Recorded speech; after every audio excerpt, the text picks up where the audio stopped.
My name is Olivia Carter, and my life shattered the moment my father looked me straight in the eye and said, "We sold your silly patent for $10.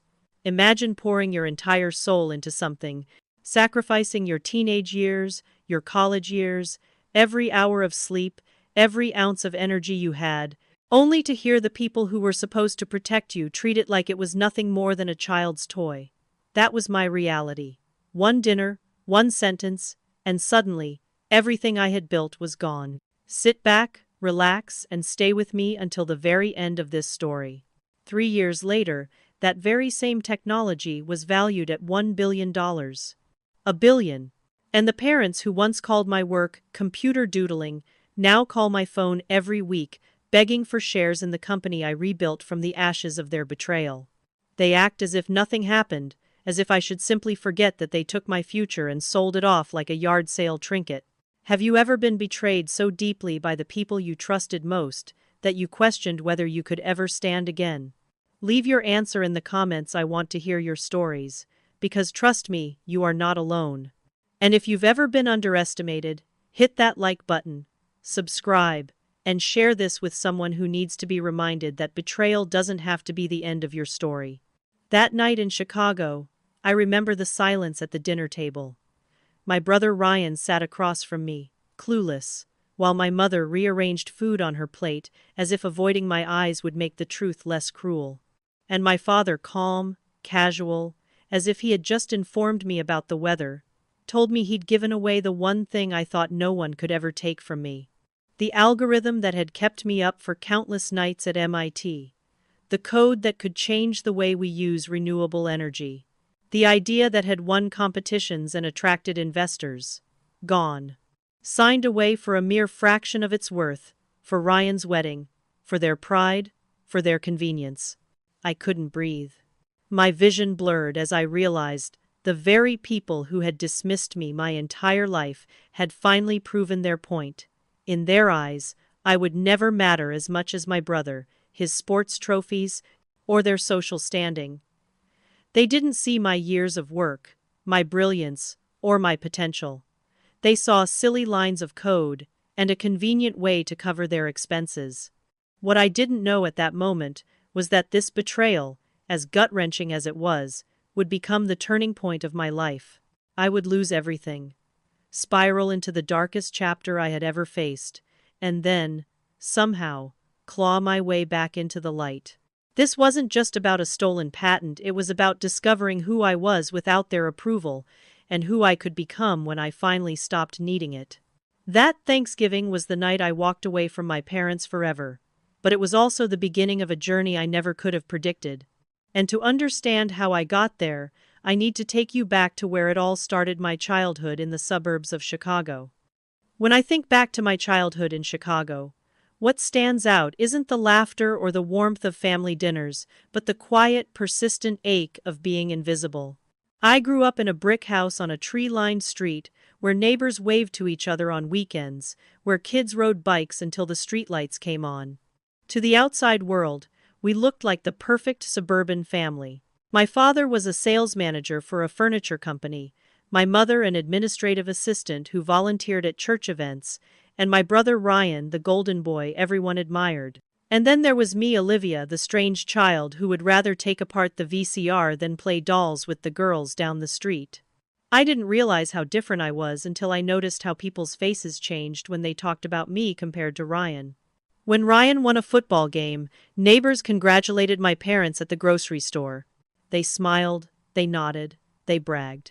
When I won first place in the regional science fair with a water filtration system I built out of scrap materials, the only response my mother gave me was, "That's nice, honey. Did you clean your room?" That was the story of my childhood. Ryan shined, and I existed in the background. I remember one evening when I was 9. We were sitting at the dinner table, my project poster board propped against the wall, because I had just come home from the science fair. I wanted to share every detail of how the solar panels powered the filtration system, how I calculated the efficiency rates, how the judges were so impressed they asked me if my parents had helped me. My mother cut me off midway, her voice sharp with impatience. "Nobody wants to hear about equations at dinner, Olivia. Ryan, tell us about Friday's game." The shift was instant. My father's face lit up as Ryan launched into a play-by-play of a touchdown. I sat there silently, my food turning cold, my project sitting like a forgotten ornament against the wall. That night, as I lay in bed staring at the ceiling, I learned something that would take me years to unlearn. In my house, my words had no value. The imbalance only grew as we got older. Ryan's bedroom was practically a shrine. The walls were lined with framed jerseys and shelves of trophies that gleamed under the lights. My room had a single crooked shelf where I stored my medals and certificates, each one gathering dust because no one cared enough to display them. I never dared to complain. I just told myself it didn't matter, that maybe someday I'd do something so extraordinary that they wouldn't be able to ignore it. But deep down, I felt the weight of being second best in my own family. The first time I tasted betrayal came when I was 14. My science teacher, Mr. Bennett, pulled me aside after class and told me about a prestigious summer program for gifted students at Northwestern University. "You have something rare, Olivia," he said. "A natural gift for computational thinking. This program could open doors for you." I was thrilled. I rushed home, bursting through the front door, waving the brochure in my mother's face. "They have scholarships I could apply. It would be perfect," I said, breathless. My father, sitting in his recliner, looked up from the evening news. "Sounds expensive," he said flatly. I hurried to explain about the financial aid, about how it could be covered, but my mother glanced at him and shook her head. "We've already committed to Ryan's football camp this summer. That's the priority." The words hit me like a punch. Priority. That night, I cried quietly into my pillow, wondering why throwing a ball was worth more than the spark in my brain. I felt my chest tighten with something I couldn't name at the time but now recognize as resolve. If I wanted a future, I'd have to build it myself. The worst blow came 2 years later. I was a junior in high school, working every weekend at the library, saving every dollar I could for college. I'd been told since I was little that my parents were saving money for my education too, a college fund. It was the thing I held on to whenever they dismissed me. At least they cared enough to plan for my future. At least they believed I was going somewhere. Then one night, I came home early from tutoring a classmate. I heard my parents' voices in the kitchen. "The last payment for Ryan's elite training camp went through," my mother whispered. "That took care of the college fund." My stomach dropped. I walked into the room, my voice shaking. "What do you mean the college fund? That was for me." They froze, guilt flickering across my mother's face. My father cleared his throat. "Ryan has a real chance at a scholarship, Olivia. He needs this training. You're smart, you'll win academic scholarships. You don't need the money the way he does." I felt like the air had been sucked out of my lungs. The $10,000 they had promised me was gone. Just like that. That night, I opened a new bank account in my own name. Every paycheck from the library, every dollar I made tutoring, went into that account. It became my lifeline, my rebellion, my secret weapon. I was determined they would never take anything from me again. Those years were brutal. I sacrificed sleep, social life, everything. I studied until my eyes blurred, worked every spare hour, and pushed myself harder than I thought humanly possible. But I kept going, because deep down I knew I was meant for more than being the forgotten child in a Chicago suburb. And when the acceptance letter from MIT arrived, with a scholarship that covered 70% of tuition, it felt like victory. I had done it. I had carved a path without them. But when I told my parents, their reaction was exactly what I should have expected. "MIT? That's so far away," my mother frowned. "Why not apply to the University of Illinois where Ryan goes?" My father barely glanced up from his newspaper. "Hope you can afford it. We don't have money for that fancy school." I wanted to scream that they would have had money if they hadn't stolen mine, but instead I just smiled and said, "I've been saving. I'll make it work." And for the first time, I felt the flicker of something powerful: independence. What I didn't know then was that MIT would change everything. It would be the place where I finally belonged, where I would meet the people who believed in me, where I would discover the idea that would alter the course of my life forever. It was the escape I had been waiting for, the doorway out of shadows and into something bigger than I had ever imagined. And that's where my story truly begins, on the campus of MIT, where the spark of my future would finally ignite. By the time I reached my junior year of high school, I thought I had learned to live with the imbalance in my family. I had grown used to Ryan being the star, the one whose achievements filled our living room shelves, whose games determined the rhythm of our weekends. I had grown used to my victories being whispered, if they were acknowledged at all. What I wasn't prepared for was discovering that the only promise I had ever truly believed in, the college fund, was nothing more than another illusion. The first time I heard the truth, it didn't come from my parents directly. It slipped out like a crack in a dam, small but devastating enough to flood everything I thought I knew. I had just come home from tutoring a classmate in algebra, exhausted but satisfied with the $20 I had earned. I remember pushing open the front door and hearing the low murmur of my parents' voices in the kitchen. They didn't know I was home yet. "It was worth it," my mother was saying. "The last payment for Ryan's elite training camp cleared today. He needs this to stay competitive." My father's reply was more measured. "I know, but that was the rest of the college fund." I froze. My backpack slid off my shoulder and hit the floor with a thud loud enough to startle them. My mother spun around, her face pale, while my father straightened his shoulders like he had been caught but refused to admit it. "What did you just say?" My voice cracked, but the anger underneath steadied me. "The college fund? That money was for me." My father sighed, as though I were being unreasonable. "Ryan has a real shot at a scholarship. He needs this camp if he's going to stand out to recruiters." "And me?" I demanded. "What about my future? You promised me that money." "You're smart, Olivia," my mother said quickly, her tone soft but firm, as though kindness would soften the blow. "You'll win academic scholarships. You don't need the money the way he does." Her words cut deeper than a scream ever could. I had always known I was second in their eyes, but in that moment, they confirmed it with chilling clarity. My dreams were negotiable. My future was disposable. Ryan's wasn't. I didn't cry in front of them. I refused to give them that satisfaction. But that night, when I shut the door to my room, the tears came hot and fast. I pressed my face into the pillow to muffle the sound, though no one was listening anyway. I felt betrayed, not just because of the money, but because they had lied. For years, they had dangled the promise of a college fund like a safety net. It was the one thing I clung to when they ignored me, when my medals gathered dust, when my science projects were dismissed as hobbies. I told myself, at least they care enough to invest in my education. And now, that safety net had been ripped away without warning. But grief quickly hardened into resolve.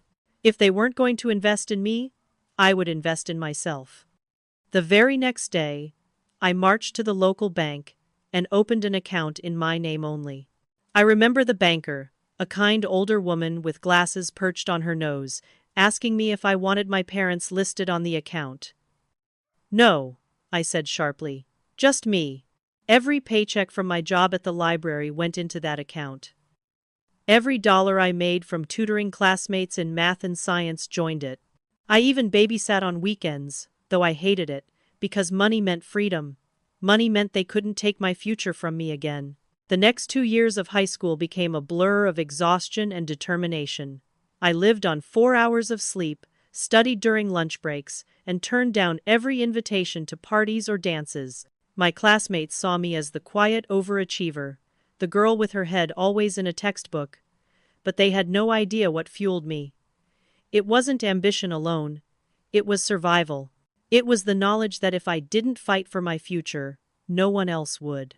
Sometimes I would walk past Ryan's room, the glow of his video game filling the hallway, the sound of my parents cheering at his games echoing in my ears, and I would clench my fists. They were spending thousands on his dreams, while I was building mine on $20 tutoring sessions. Yet, with every sacrifice, with every night I collapsed over equations and essays, I grew stronger. And then, the letter arrived. It was a crisp white envelope with the bold letters of the Massachusetts Institute of Technology across the top. My hands trembled as I tore it open, scanning the words until my eyes caught on the sentence that changed everything. We are pleased to inform you of your acceptance. My chest tightened, my vision blurred, and for the first time in years, I let myself believe I had won. MIT. The dream. The place where minds like mine belonged. The scholarship covered 70% of my tuition. The rest would come from my savings and whatever scholarships I could still scrape together. I had done it. On my own. I raced into the kitchen where my parents were sitting. I got in, I said, breathless, holding up the letter. MIT accepted me. My mother frowned. MIT? That's so far away, Olivia. Couldn't you apply to the University of Illinois? Ryan's already there. This is one of the best engineering schools in the world, I insisted. This is everything I've worked for. My father barely looked up from his newspaper. Well, I hope you can afford it. We don't have money for that fancy school. I wanted to scream at them, to remind them that they had once had the money, that it was mine until they stole it for Ryan. But instead, I swallowed the words, forcing a calm I didn't feel. I'll figure it out, I said. I always do. That night, I lay awake in bed, staring at the ceiling. My acceptance letter lay on the desk beside me, glowing in the dim light like a promise. I thought about everything it had cost me, every sleepless night, every lonely lunch, every time I swallowed the pain of being invisible. And I thought about what was waiting for me. A new city, a new life, a place where maybe, just maybe, I wouldn't be dismissed as a girl with silly equations. I didn't know what awaited me in Cambridge. I didn't know about the late nights in the lab, the mentors who would change my path, or the betrayal that would one day come from an entirely different direction. All I knew was that Chicago had never been my home. My home was waiting for me in a future I would have to carve out with my own two hands. And so, with my letter to MIT clutched tightly in my hand, I took the first real step toward the life I was meant to build. What I didn't realize then was that stepping onto that campus would ignite the spark that would shape not only my future, but the course of my entire life.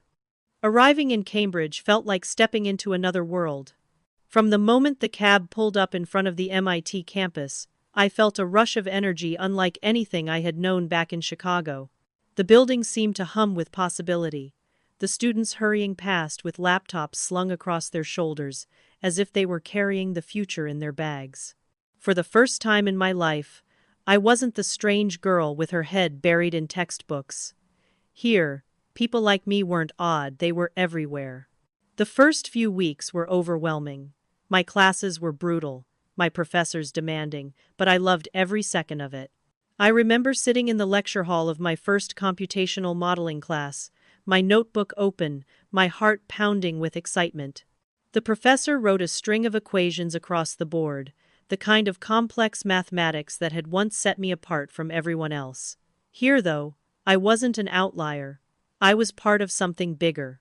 At night, I would wander through the labs, drawn to the glow of computer screens and the sound of keys tapping long past midnight. That was where I felt most alive, sitting at a terminal with my code sprawling across the screen, losing myself in patterns and possibilities. It was during one of those late nights that I first met Professor Harold Grant. I was hunched over a computer, half asleep, my hair tied back in a messy bun, when I felt someone behind me. "Interesting approach," he said, his voice calm but sharp with curiosity. I spun around to see a tall man with gray hair and kind but piercing eyes. He gestured toward my code. "You're applying linear regression where a neural network would be far more efficient. Have you considered that?" No professor had ever spoken to me like that, not dismissively, not indulgently, but as if I were a peer. I stammered a reply, my mind racing. That small interaction turned into a mentorship that changed the course of my life.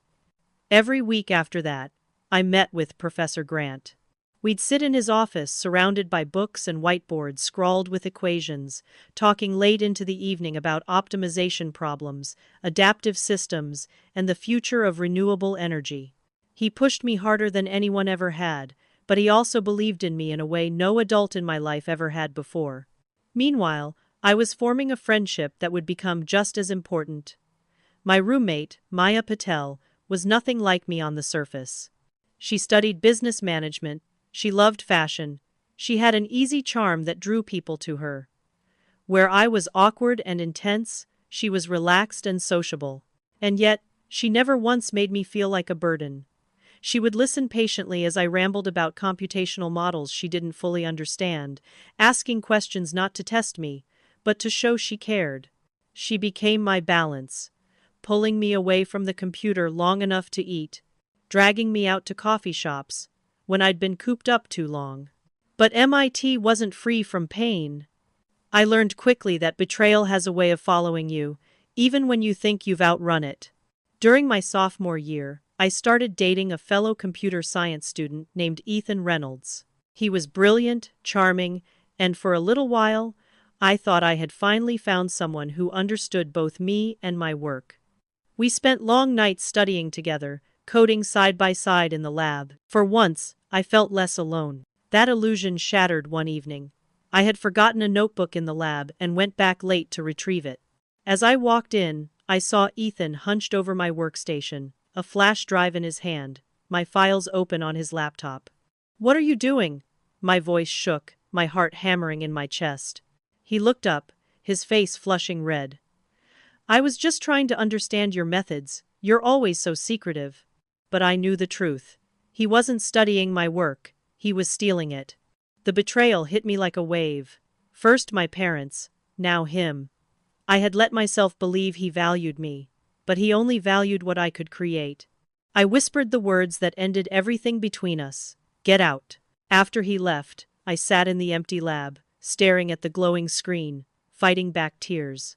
I thought of the trust I had given him, the long nights we had shared, and I felt sick. But I also felt something harder, sharper resolve.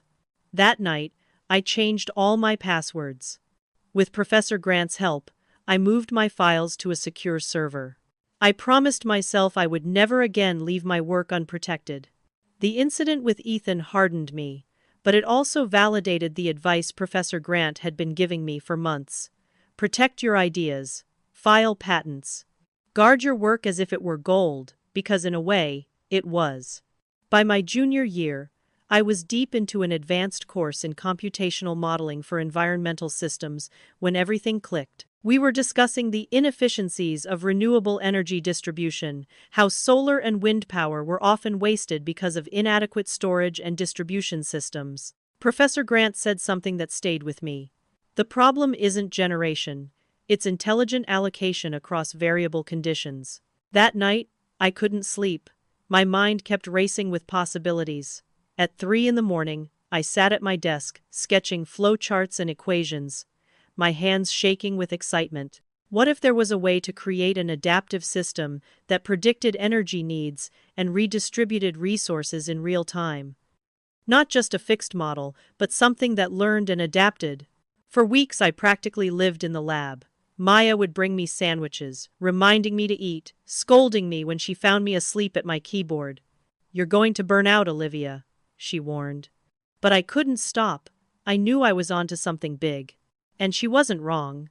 The first time I ran a simulation and saw the numbers stabilize, my heart leapt into my throat.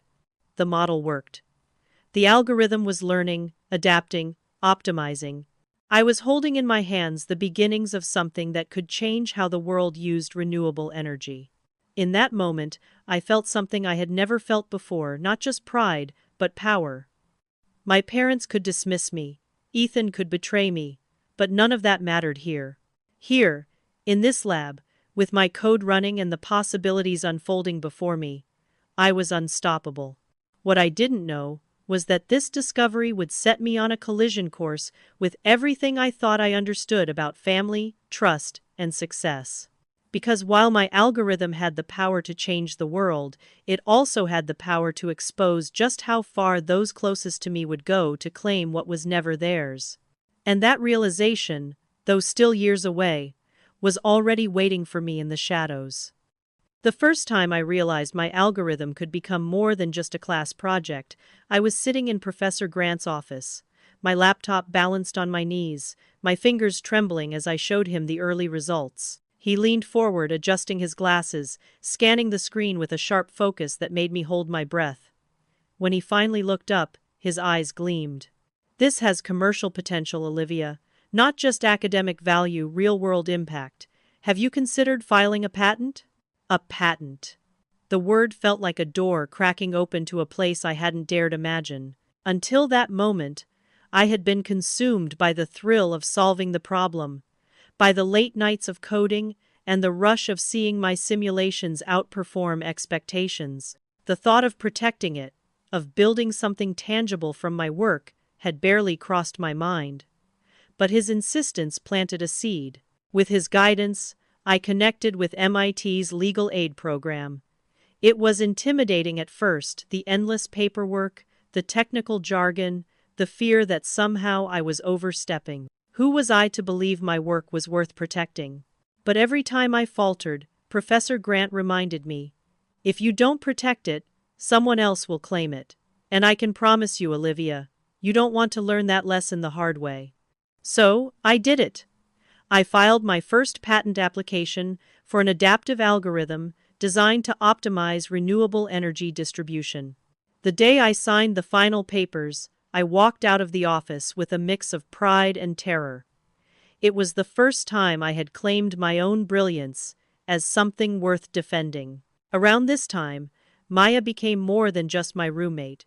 She became my sounding board, my unofficial business advisor. One evening, we sat in our favorite cafe off Massachusetts Avenue, my notebook sprawled across the table between us, filled with flowcharts and projections. I rambled about scalability, efficiency metrics, and long-term applications, until she finally interrupted with a grin.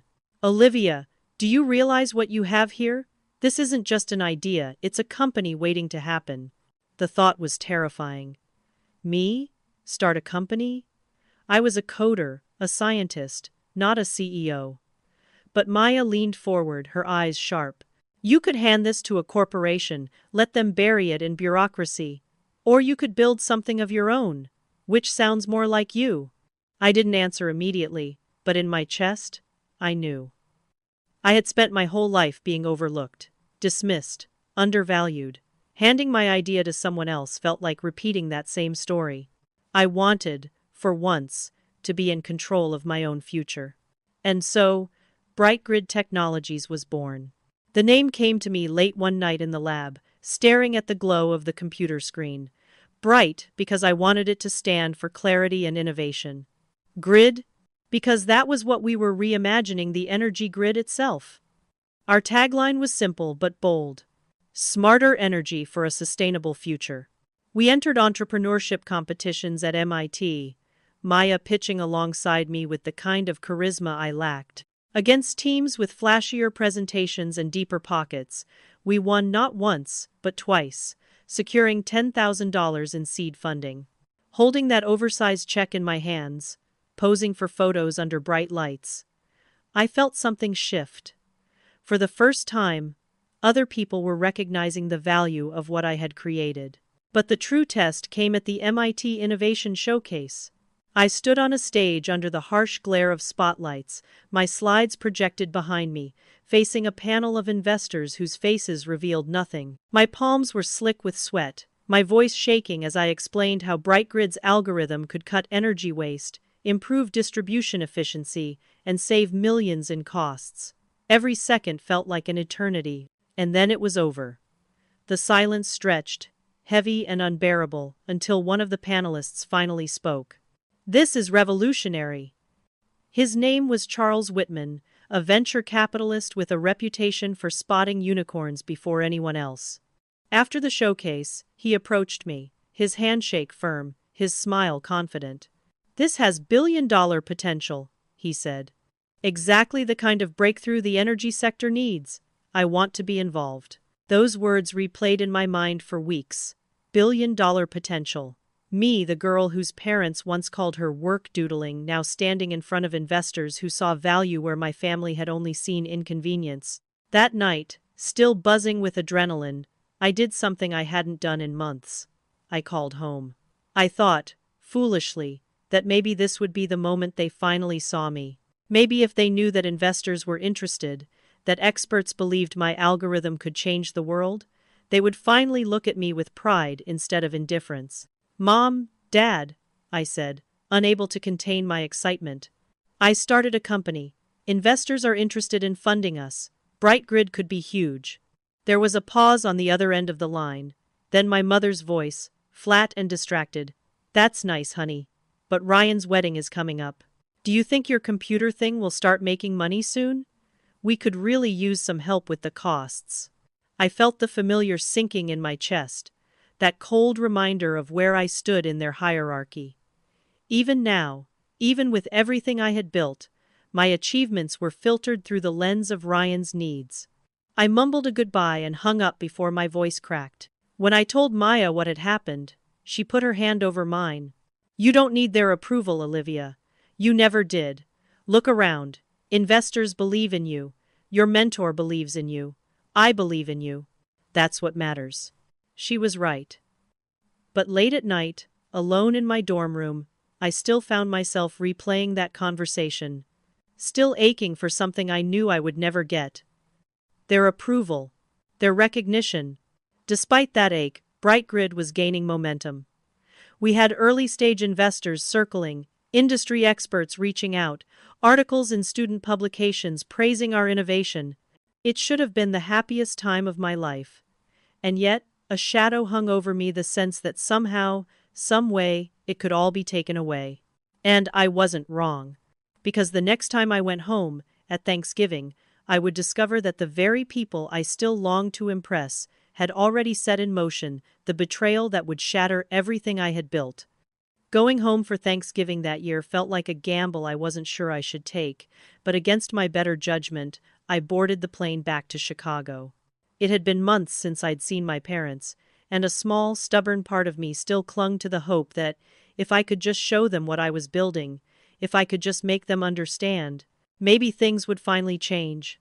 BrightGrid was gaining traction, investors were interested, and for the first time in my life I had something undeniable to show them. The Carter house looked the same as always when I arrived: neatly trimmed lawn, the same faded wreath on the front door, the framed photos of Ryan's football victories lining the hallway. Walking inside felt like stepping into a time capsule of my childhood, a reminder that nothing about me had ever really belonged there.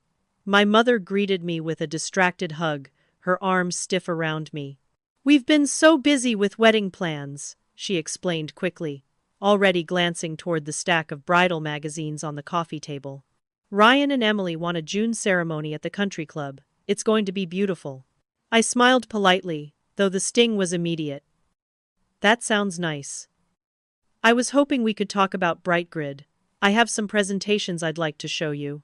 She nodded absently. "Your father's in his office. Dinner's at 6. I carried my bag upstairs to my old room, pausing as I passed my father's office. The door was ajar, and scattered across his desk were documents I didn't recognize. My eyes caught on a letterhead: Solaris Energy Corporation. My pulse quickened. Solaris was one of the largest energy companies in the country, a giant I had studied during my research. Why would my father have their paperwork?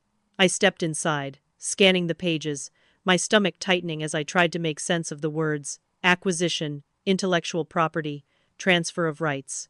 Before I could read more, I heard his footsteps on the stairs. Heart racing, I slipped out and hurried to my room, the image of those papers burning in my mind. At dinner, I tried to focus on my own excitement. BrightGrid is attracting serious interest, I explained, pulling up my presentation on my tablet. One investor thinks we could secure a 7-figure seed round by spring.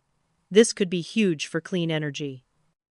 My voice trembled slightly, but I pushed on, desperate for them to see me. My father cleared his throat. "Actually, Olivia, there's something we need to discuss regarding your patent." The way he said it made my skin crawl. My mother suddenly busied herself with rearranging food on her plate, avoiding my eyes. "What about my patent?" I asked, my mouth going dry. He straightened in his chair, adopting the same authoritative tone he had used when grounding me as a teenager. "We sold it. Your silly patent. Solaris bought it for $10,000. For a moment, the words didn't make sense. I stared at him, certain I had misheard. You what? We negotiated the best deal we could, he continued casually, as though he were discussing the price of a used car. It's a good amount of money for some lines of code. The room tilted, my fork clattered onto my plate. You can't sell my patent. It's mine. I created it. I filed it. My mother finally spoke, her voice soft, almost rehearsed. Remember when you had that surgery sophomore year? The appendicitis? You signed a medical power of attorney so we could make decisions for you? Technically, it never expired. That gave us the right to act on your behalf. My chest tightened, my heartbeat thundered in my ears. The papers in his office, the legal jargon, it all made sense now. They had used a document meant to protect me during a medical emergency to steal my intellectual property. You used a medical power of attorney to sell my work? My voice rose, sharp with disbelief. How is that even legal? We needed the money for Ryan's wedding, my mother explained, as though that justified everything. And honestly, Olivia, it's just computer doodling. 10,000 is a lot for some code. I could barely breathe. All those nights in the lab, all the simulations, the endless hours of dedication dismissed as doodles. My father waved his hand dismissively. You're good at that stuff. You'll come up with another one. This isn't the end of the world. But it was. In that moment, it felt like the end of everything. My dreams, my company, my future. Sold without my knowledge or consent for a fraction of its worth. Sacrificed for a one-day celebration and the illusion of status. Where's the money? I demanded. My voice steady despite the storm raging inside me. My parents exchanged uncomfortable glances before my mother admitted, We've already put deposits down for the venue and catering. The room spun. I pushed back from the table, my chair scraping against the floor. Without another word, I ran upstairs, grabbed my phone, and dialed the only person I trusted. Maya answered on the second ring. Liv? They sold my patent, I whispered, the words breaking into sobs. My parents sold it to Solaris for $10,000. They used that medical power of attorney. It's gone. Her gasp crackled through the line. That can't be legal. We need to call a lawyer right now. But even as she said it, I knew the truth. My parents had outmaneuvered me.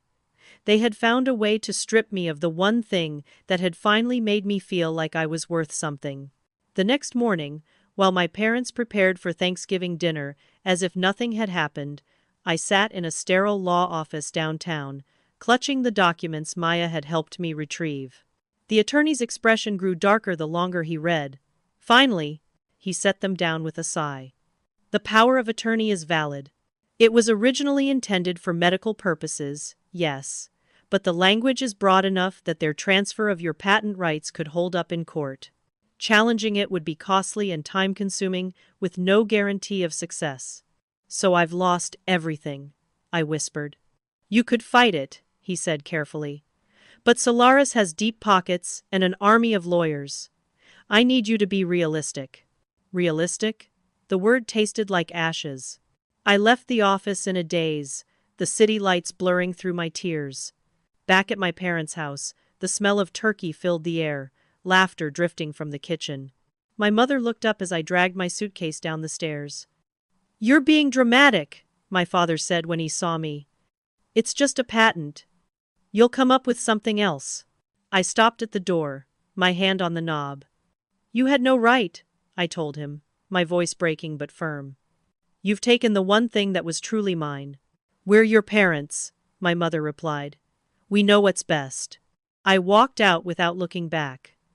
Maya was waiting for me in a rental car at the end of the driveway, her eyes full of worry. You're staying with me, she insisted as I climbed in, clutching my suitcase like a lifeline.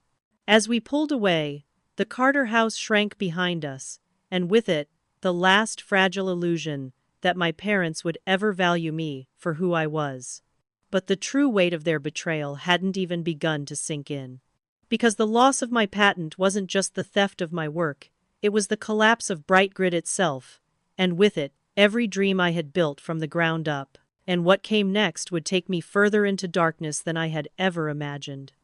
I wish I could tell you that after leaving Chicago that Thanksgiving, I came back to Boston ready to fight, ready to reclaim what was stolen from me. But that would be a lie. The truth is, I fell apart. When the news hit the press that Solaris Energy had acquired a promising new energy optimization technology, I knew instantly it was mine. My code. My years of sleepless nights, my vision. Suddenly, articles were circulating about their breakthrough, with journalists praising Solaris for its foresight, investors praising their genius. And me? I was erased. My name wasn't mentioned, not once. Investors who had been hounding me with emails just days before vanished like smoke. Calls went unanswered, messages sat in inboxes without replies. Even Charles Whitman, who had told me BrightGrid was worth billions, sent a single curt message. Without the patent, there's nothing to invest in. Best of luck. BrightGrid collapsed overnight. One day, I was preparing for meetings and refining pitches. The next, I was sitting in an empty office with unpaid invoices stacked on the desk, the silence louder than any rejection I had ever known. Maya tried to keep us afloat, pushing me to reach out to new contacts, but I couldn't bring myself to face the humiliation. I had built my company on the foundation of my algorithm, and now that foundation had been ripped away. Bills piled up quickly. My savings disappeared into rent, legal consultations, and the endless costs of trying to keep BrightGrid alive. By January, I had no choice but to give up our tiny rented office. I packed everything into cardboard boxes and carried them down 3 flights of stairs, the echo of my footsteps in the stairwell sounding like the closing of a chapter. I took a job at a coffee shop near downtown Boston. The irony wasn't lost on me. Olivia Carter, MIT graduate, founder of a once promising startup, reduced to steaming milk and wiping down counters. Every morning, I forced a smile as I handed lattes to business professionals who looked eerily like the investors who had once applauded me. I felt like a ghost, invisible to the world that had once seemed on the verge of recognizing me. The lowest moment came one gray morning in March. A man in an expensive suit strode up to the counter, barking into his phone about Solaris's revolutionary new algorithm. "My algorithm," he laughed, saying, "the simulations are exceeding expectations. It's going to transform everything." I nearly dropped his cup. My hands shook as I passed him his drink. My lips stretched into a polite smile that felt like it might crack into tears at any second. The moment he left, I fled into the bathroom, locked the door, and slid to the floor. I cried until my chest hurt, the sound of the hand dryer muffling my sobs. They were profiting off my work, building an empire on the very thing my parents had stolen, while I scrubbed counters and poured coffee for minimum wage. That night, my phone buzzed with a text. It was from my mother. "Ryan's wedding was beautiful. Wish you could have been there. Dad and I are thinking of buying a vacation home with the money we saved. Hope your little job is going well." The words blurred through my tears. The money we saved. They hadn't even used it all on the wedding. They were using the scraps of my stolen future to buy themselves comfort, while I struggled to afford groceries. Something inside me snapped. I blocked their numbers that night, my thumb pressing down on the screen with finality. But cutting them off didn't end the spiral. I stopped answering calls from Maya.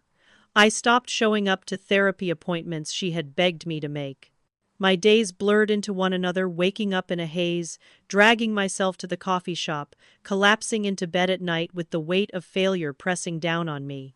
By July, my apartment was a mess of empty ice cream cartons, takeout containers, and unopened mail. I barely showered. My once brilliant mind, the mind that had sketched algorithms at 3 a.m, now felt dull and heavy. I spent hours scrolling through Solaris press releases, torturing myself with every new milestone they announced. Each article was a reminder of what I had lost, and worse, what they had stolen. Maya never gave up on me. She came over with groceries, cleaned my kitchen when I was too numb to move, and sat beside me in silence when I couldn't find words. But even she was beginning to fray under the weight of my despair. One evening, she walked into the apartment and found me curled up on the couch, still in the same clothes I'd worn for days, the TV flickering silently in the background. Empty cartons littered the coffee table. She set down a bag of groceries and stood over me, her voice sharp in a way I had never heard before. This has to stop, Olivia. I didn't move. There's nothing left to stop. It's over. No, she snapped. You're not over. BrightGrid is gone, yes. Solaris stole from you, yes. But you are still here. You still have your mind, your talent, your fire, even if you've buried it under pity and pain. I am not going to watch you waste away in this apartment. Her words pierced through the fog, but I didn't know how to respond. I wanted to believe her, but the weight of loss pressed too heavily on my chest. You're coming with me tomorrow, she said firmly. My company is hosting a mixer. Tech people, investors, thinkers. You're going to shower, put on something decent, and remember who you are. If not for yourself, then for me. You owe me that much. I opened my mouth to argue, but the determination in her eyes silenced me. For months, she had carried me when I couldn't stand. She had fed me, protected me, fought for me. And now she was demanding one thing in return. I couldn't bring myself to disappoint her. Fine, I whispered, though the thought of stepping into a room full of professionals made my stomach twist. Good, she said, softening slightly. Because you need to remember, Olivia, you are not defined by what they stole. You are defined by what you'll build next. At the time, I didn't believe her. I felt broken, hollowed out. But the next evening, I found myself standing on the rooftop of a bar in New York City, nursing a soda and avoiding eye contact, unaware that a single overheard conversation would change everything. I hadn't planned on speaking that night. At Maya's company mixer, I intended to fade into the background, sip my soda, and endure the evening for her sake. But then I overheard a man in glasses animatedly discussing renewable energy systems, his voice brimming with passion and conviction. The flaw, he said, is that they're treating it as a prediction problem when it's really about adaptive response. I don't know what possessed me, but I stepped closer and interrupted. It's worse than that.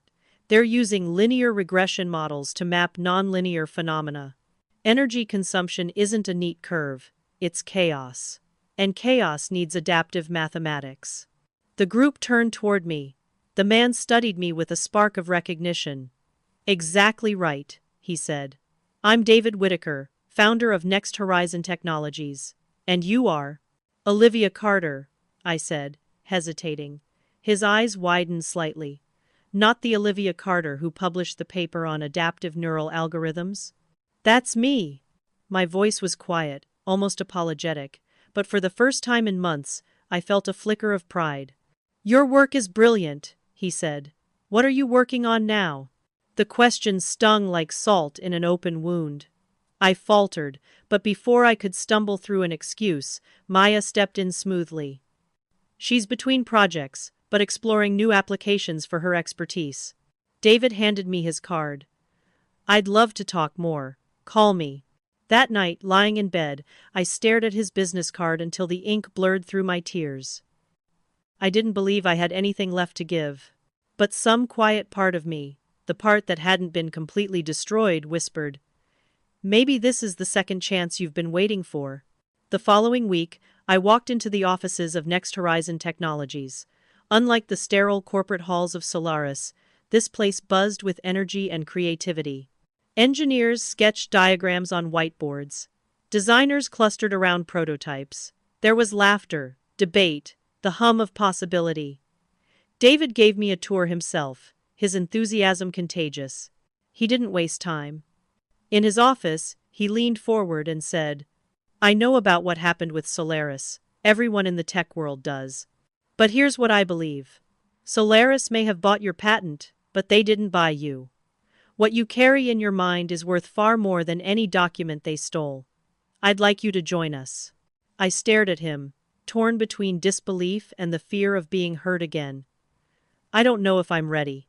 Then don't decide today, he said. But don't let what they did define your future. Sometimes our greatest innovations come from our deepest setbacks. 2 days later, I said yes.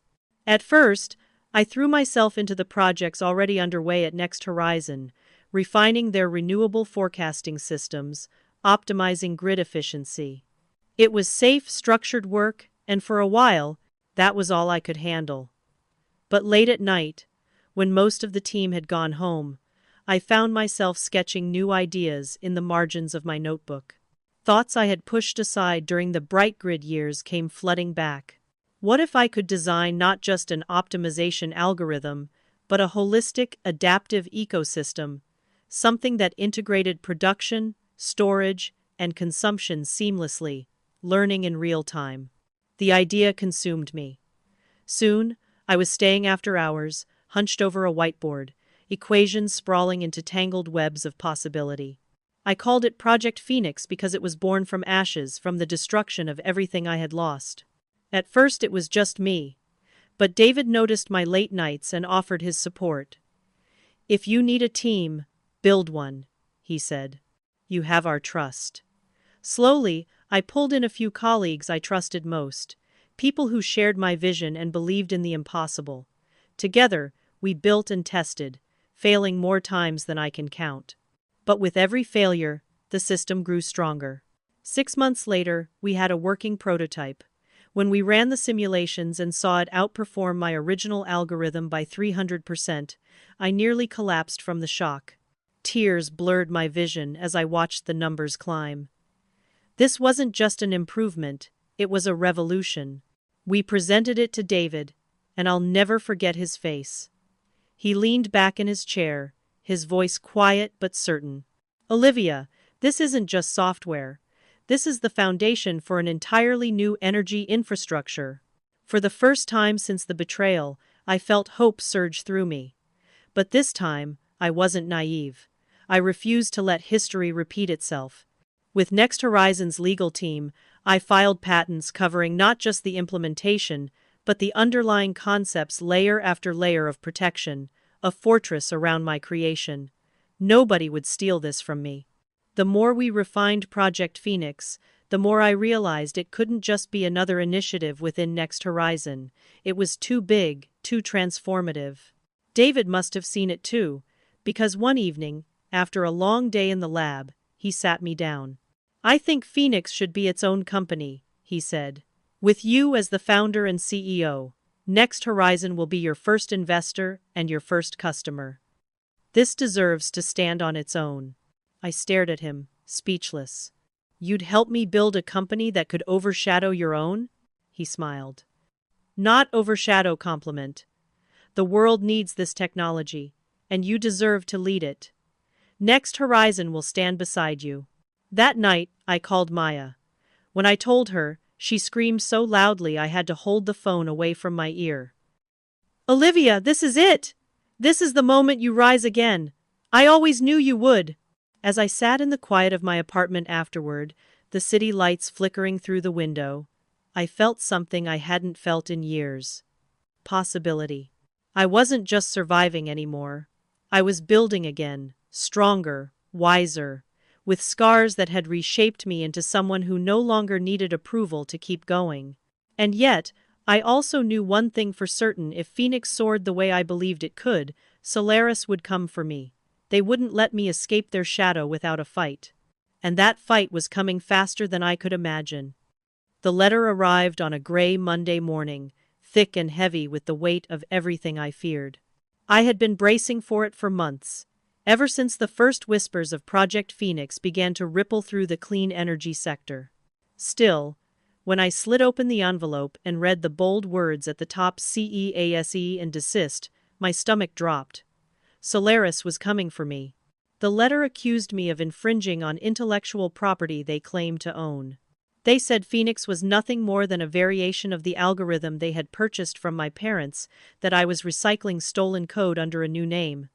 The irony was bitter enough to choke me. They had stolen from me, and now they were painting me as the thief. We gathered in the conference room at EnergySphere, the company I had built from Phoenix's ashes. My board sat in tense silence as our lead counsel, Veronica Diaz, laid out our options. "We can negotiate," she said carefully. "That would mean paying Solaris for licensing rights, which could cost millions annually. Or we fight. But if we fight, we need to be prepared for a long, expensive battle." I looked around the room. Some of my board members shifted uncomfortably, weighing risk against survival. I thought of Solaris executives raising champagne glasses to my stolen work, of my parents dismissing my brilliance as doodling. The anger in my chest burned hotter than fear. "We fight," I said. My voice was steady. "Phoenix is not theirs. It never was. And I will not pay them for the right to use my own ideas." The war began slowly, with papers filed and motions exchanged, but soon it consumed every waking hour of my life. Solaris's legal team was a machine slick, ruthless, armed with endless resources. They filed injunctions, demanded discovery, buried us in documents designed to exhaust and intimidate. Every headline made it clear how high the stakes were. Billion-dollar battle over clean energy tech. Investors grew restless, whispering about risk, about whether Energy Sphere could survive if we lost.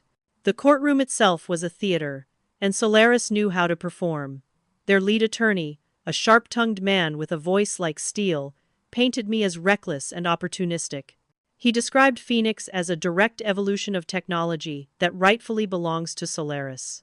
Every time he said the word belongs, my jaw tightened until I thought my teeth might crack. When it was my turn to take the stand, the room hushed. I sat beneath the harsh lights, the weight of the entire company on my shoulders, and faced their questions.